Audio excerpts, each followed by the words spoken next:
So we have been tasked with shooting yellow belt basics and yellow belt techniques, forms and sets for students to follow online. So the first thing we're going to start with are stances. And we're going to start with attention, natural, neutral bow, forward bow, 45-degree cat stance, and training horse. So our attention stance is easy enough. This is something we used to ballet class with. You're going to come to attention stance, put your toes and heels together and slap your hands smartly to the side, stand up as straight as you can, just like that, as if you were in the military. The natural stance is just however you naturally stand. The neutral bow is our basic fighting stance. We want a 50-50 distribution of our weight between our feet, and then about 60-40%, 60% on the balls of our feet, 40% on our heels so that we can launch forward. You don't want to have this foot turned backwards like this. It doesn't really help launch forward. You want to turn it in, be on the ball of your foot as you move forward. Okay, knees bent, toes turned in, and the measurements on that, how wide should I stand, how far back or behind myself should I stand, those kind of questions will be answered here. We're going to have a toe to heel alignment. So our front toe, if we draw a line between 12 o'clock and 6 o'clock, and we will draw that line between our front toe and our back heel. So that's our toe to heel alignment. Right neutral bow, toe to heel alignment, just like that. And again, it's a standard, not a standard, it's a guideline to kind of get you to where you need to be. Doesn't have to be perfect. You just don't want to be standing behind yourself where you have to work around your body. Okay, the depth, how wide should my stance be? Should I be this wide or this wide standing up? What you're going to do is you're going to take your heel and your knee, drop your knee down, and you should have a knee to heel alignment. Okay, so that's basically when you stand back up without moving your foot. That's going to be the depth of your stance. And again, it's just a guideline.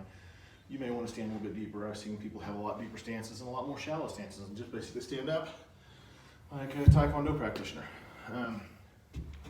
Next stance we have is forward bow. So from the neutral bow, on our forward bow, we're going to rotate our hips clockwise, counterclockwise, yeah. And you're going to move your right hip forward like you're striking. You're trying to use your width on this, okay? So again, if I was in a neutral bow or a fighting stance standing behind myself, it would be really hard to use my width. So I want to have that toe to heel alignment, and there's your forward bow right there from the left side, and right forward bow from the right side. Weight distribution on this, you want about 60% of your weight on your front leg and 40% weight on your back leg. From the side view, I'm pushing forward a little bit, so that shifts my weight over onto my front leg a little bit. You don't want to have all of it on there, but about 60%. So you use your width, strike width, and that's your forward bow. Next we have 45-degree cat stance. 45-degree cat stance. So from our neutral bow, our shoulders, we say are on a 45-degree angle. They're going to stay on that 45-degree angle as I move my foot back, okay?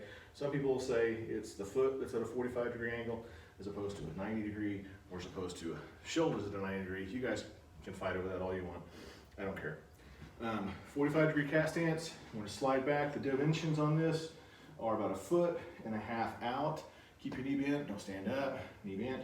And you want about 90% of your weight in your back leg and 10% on your front leg, like you're kind of touching the water, testing the water in the swimming pool, see what it looks like. There's your cat stance. Next, last but not least in yellow belt, we have the training horse. And you want your horse stance or training horse to be a little bit wider than shoulder width. You don't want to get too wide, you don't want to be too shallow. We have a fun way of having the kids do this. We have them put their feet together at the tension stance, turn their heels out, turn their toes out, and turn their heels out.